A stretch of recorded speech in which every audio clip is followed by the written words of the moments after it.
इतिहास लिखा है इसमें, कुछ खास छिपा है इसमें। इतिहास लिखा है इसमें, कुछ खास छिपा है इसमें। मर्यादा है, कोई वादा है, विश्वास रखा है इसमें। सात फेरों से मिला ये तो उपहार है, मेरा श्रृंगार है, मेरा श्रृंगार है, मेरा श्रृंगार है, मेरा श्रृंगार है। मंगलसूत्र, मंगलसूत्र, मंगलसूत्र, मंगलसूत्र, मंगलसूत्र, मंगलसूत्र,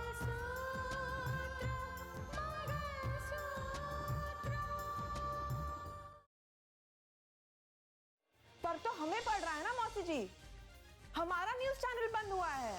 सच बात बताऊं, मुझे रितिका कल भी पसंद नहीं थी और आज भी पसंद नहीं है, ना ही मुझे ये रिश्ता पसंद था, समझिए आप।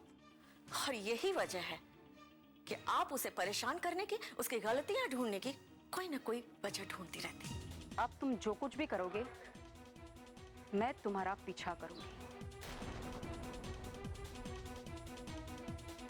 और बहुत जल्द तुम्हारी हकीकत दुनिया के सामने लाकर रख दूंगी।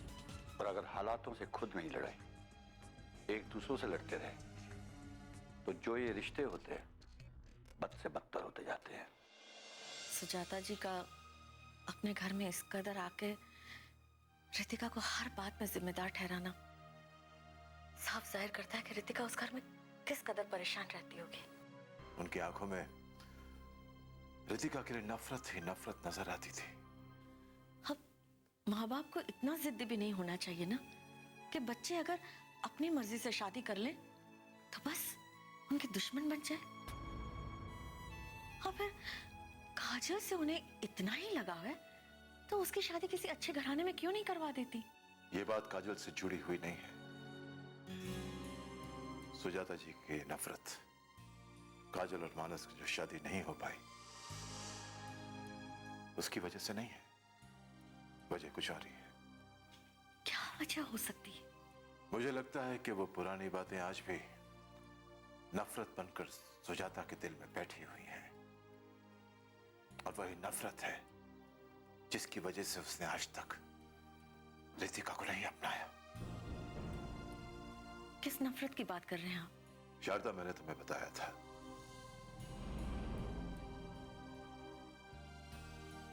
फिर दोहराता हूं। सुजाता का एक भाई था समरजीत, कत्ल का इल्जाम था उस पर, सारे सबूत उसके खिलाफ थे।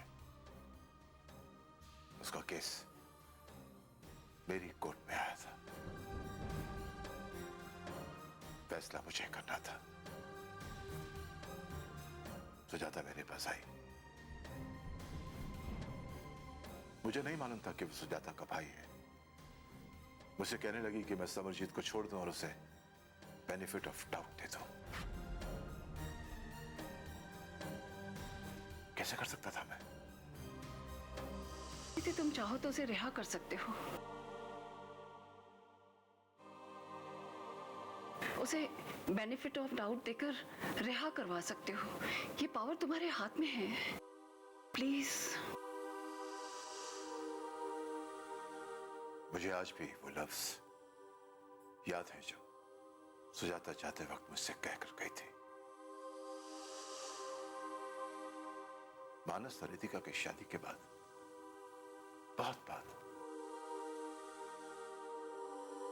मुझे इस बात का एहसास हुआ कि सुजाता अब तक उस बात को नहीं भूल पाई, और रितिका के लिए जो उसकी नफरत है बस उसी वजह से है। आप ठीक कह रहे हैं। कुछ लोगों की फितरत ही ऐसी होती है, बिल्कुल सांप जैसी। सालों बाद भी अपना बदला लेना नहीं भूलते ये लोग। मैंने हमेशा कानून की सेवा की, हमेशा अपना फर्ज निभाया।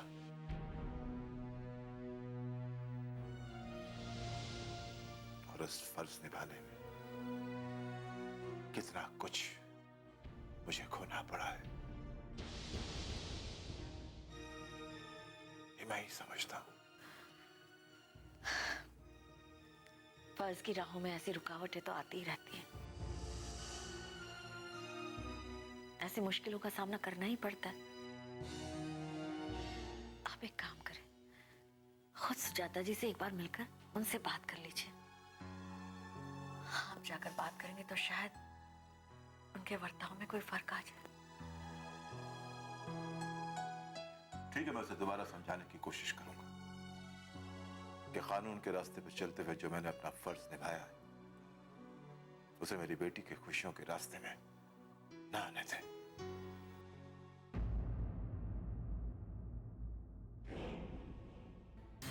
तुम तो कहते थे कि तुम्हारे बारे में कोई सोच भी नहीं सकता, तो फिर रितिका को तुम पे शक कैसे हुआ कि वो यहां तुमको धमकाने के लिए आ गई?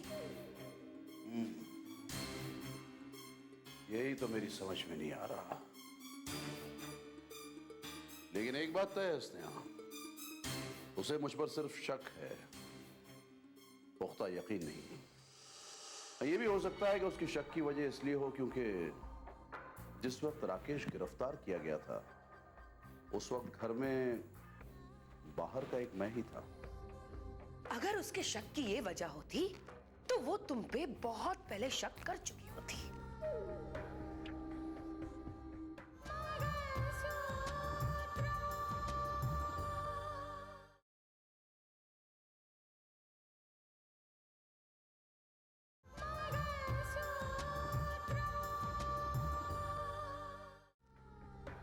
मुझे तो ऐसा लगता है कि उसके हाथ बहुत बड़ा सबूत लगा है, जिसके आधार पर उसको यह मालूम चला है कि राकेश को फंसाने में तुम्हारा बहुत बड़ा हाथ है। नहीं नहीं नहीं नहीं, गलत सोच रही हो तुम। अगर उसके पास मेरे खिलाफ कोई सबूत होता ना, तो कब का मेरे नाम के वारंट जारी करवा चुकी होती। तुम्हें नहीं पता स्नेहा, सुंदरलाल खेल तो खेलता है लेकिन अपने खिलाफ कोई सबूत नहीं छोड़ता। जुर्म तो करता है लेकिन कानून को खुद तक पहुंचने का कोई रास्ता नहीं छोड़ता। लेकिन बात तो खुली गई है ना, और अगर उसको शक हुआ है तो बात बिगड़ सकती है। मैंने तुमसे कहा था ना कि तुम होशियार रहो, और इस धमकी के बाद तुम्हें एक एक कदम फूंक फूंक कर रखना है। 2 कदम रख दूं? Just kidding. वैसे बात बिल्कुल ठीक कही है तुमने। देख लो, रितिका को गुलशन पर एक बार शक क्या हुआ कि वो उसके पीछे ही पड़ गई, और तुम्हें उसे मजबूरन इस धरती से उठाना पड़ा। एक minute. Here you are. Ritika Gulshan के बारे में जानकारी हासिल करना चाहती थी, इसलिए उसने गुलशन के पीछे अपने आदमी लगाए होंगे। और बहुत मुमकिन है, क्योंकि मैं गुलशन से कनेक्टेड था, उससे मिलता रहा, इसलिए बहुत मुमकिन है कि उसे मेरे बारे में भी रिपोर्ट दी गई होगी। काश ये बात तुम्हें पहले ही मालूम होती। अरे, मैं जब तुम्हें मिलने आती हूँ, तुम्हें पता है मैं कैसे आती हूँ? छिप छिपाकर आना पड़ता है ताकि यहां आते आते मुझे कोई देख न ले।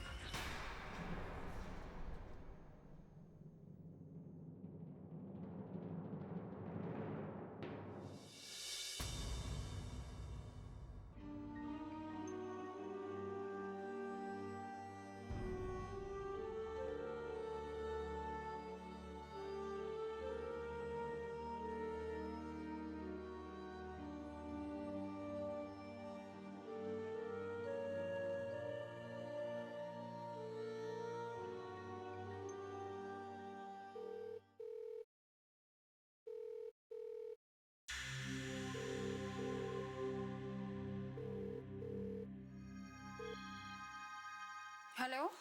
सुजाता जी, नमस्कार। आदित्य प्रताप बोल रहा हूँ। हाँ जज साहब, कैसे याद किया आपने? जी दरअसल मैं आपसे कुछ बात करना चाहता हूँ। जी कहिए। मैं चाहता हूँ कि आप फिर से एक बार मेरे घर आएं, क्योंकि जो भी बात मैं आपसे करना चाहता हूँ आमने सामने बैठ के की जाए तो बेहतर होगा। ऐसी क्या बात है जज साहब? जी बात ही कुछ ऐसी है, पता नहीं, मुझे ऐसा लगता है कि हम दोनों एक दूसरे को समझ नहीं पाए।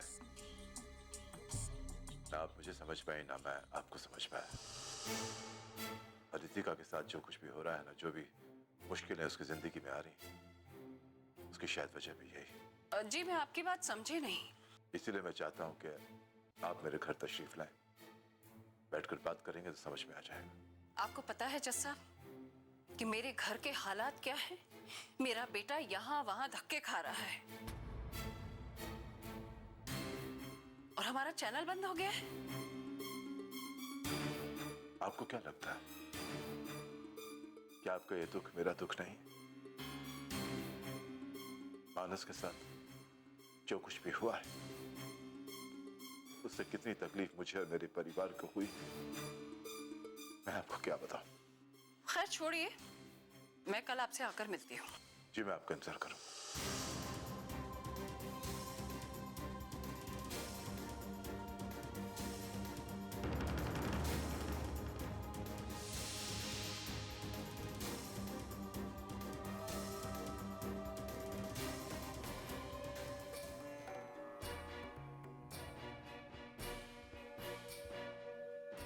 आपको पता है रितिका को ना जाने कैसे सुंदर साहब पे शक हो गया है।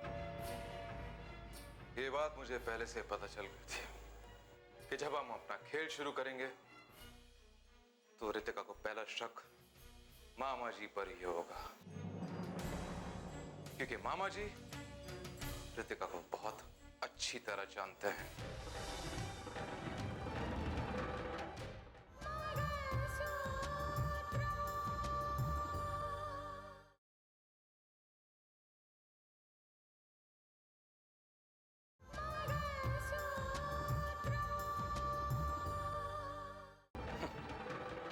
लेकिन कहीं ऐसा ना हो कि ये रितिका हम सब के लिए एक मुसीबत बन जाए। वो कुछ नहीं कर सकती है, वो तो बस अपनी ड्यूटी निभा रही है। निभाने दो ड्यूटी। हम रितिका से नहीं डरते हैं। जो भी होगा देख लेंगे। अर्जुन बेटा,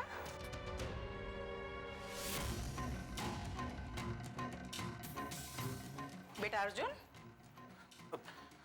खैर मुझे अब चलना चाहिए। हाँ ओके। अर्जुन, तुम ये रितिका के बारे में क्या कह रहे थे? कुछ नहीं माँ, कुछ नहीं। माँ माँ तुम नहीं समझोगी। बेटा मैं समझूं या ना समझूं, लेकिन एक बात तो मेरी समझ में आ गई है कि कुछ बात जरूर हो रही थी। अभी तुम कह रहे थे कि रितिका तुम्हारा कुछ नहीं बिगाड़ पाएगी और जो भी होगा देख लेंगे। नहीं माँ, ऐसी कोई बात नहीं है। वो बेटा मुझे लगता है कि जो बात मैं तुमसे छुपा रही थी वो बात मुझे अब तुम्हें बता देना चाहिए था। तुम जिस रितिका की बात कर रहे थे वो रितिका कभी तुम्हारी पत्नी हुआ करती थी और तुम उसके पति हुआ करते थे। तुम्हारा नाम राकेश था। क्या? हाँ बेटा, तुम उसके बारे में कुछ नहीं जानते और जब से तुम्हारी हकीकत पता लगी है मुझे लगता है कि कोई हमारी मदद करे या ना करे लेकिन रितिका हमारी जरूर मदद करेगी। बेटा मैं सोच रही हूं कि कल जाकर रितिका से मदद मांगूं ताकि ये सच्चाई सामने आ सके कि तुम गुनहगार नहीं थे बल्कि तुम्हें फंसाया गया था। नहीं माँ नहीं, तुम वहां नहीं जाओगी। क्यों बेटा, क्या तुम्हें पता नहीं है कि रितिका कलेक्टर है? वो चाहे तो हमारी मदद कर सकती है। वो कोशिश करके इस सच्चाई को सामने ला सकती है। मुझे उसकी मदद लेनी ही होगी। नहीं माँ नहीं, तुम उसके सामने इंसाफ की फरियाद करने जा रही हो जो खुद गुनाहों के दलदल में धंसी हुई है। नहीं। क्या क्या कह रहे हो तुम? हाँ माँ, जिससे तुम मदद मांगने जा रही हो उसी ने मुझे कानून के जाल में फंसाया था। उसी रितिका ने मेरे खिलाफ साजिश की थी माँ। इसका मतलब अर्जुन, तुम्हें सब कुछ याद है? हाँ माँ, मुझे सब कुछ याद आ गया था। उसी दिन जिस दिन मेरा रोड एक्सीडेंट हुआ था। लेकिन मैं अब तक इसलिए खामोश था माँ क्योंकि जिन लोगों ने मुझे फंसाया था, अगर उनको ये पता चल जाए कि मैं जिंदा हूं और मैं राकेश हूं, तो कहीं दोबारा मुझे वो फांसी के फंदे तक नहीं पहुंचाते। मां, मेरे खिलाफ ऐसी साजिश की थी कि अपनी असली पहचान के साथ मुझे कानून जीने नहीं देता। इसलिए याद कीजिए, उस वक्त मैंने आपसे कहा था कि मैं ही आपका बेटा हूं। अर्जुन, और अर्जुन ही मेरी पहचान है। याद करिए मां, जब बच्चा पैदा होता है तो माँ बाप उसको एक नाम देते हैं और वो नाम उसकी पहचान बन जाता है। और मुझे तो आप लोगों ने एक नई जिंदगी दी और साथ ही साथ एक नाम भी दिया, अर्जुन। माँ, अब मैं कुछ और नहीं, तेरा बेटा हूं। अर्जुन माँ, तेरा बेटा।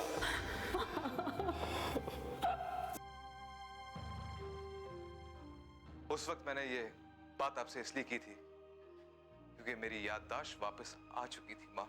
तो तुम अब क्या करोगे बेटा? वही करूंगा माँ जो कर रहा हूं।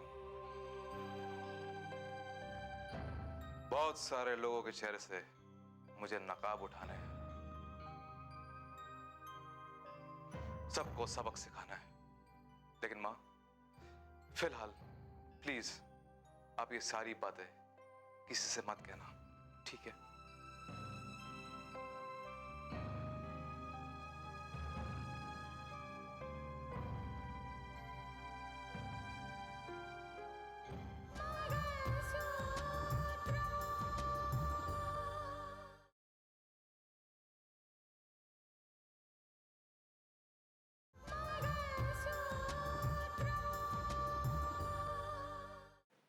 तुम्हें बताओ मानस, मैं क्या करूं? ये जो कुछ भी हो रहा है उसके लिए मुझे कसूरवार ठहराया जा रहा है। ये जो कुछ भी हो उसके लिए मैं कैसे जिम्मेदार हुई? तुम बताओ, इन सब में मेरा क्या कसूर?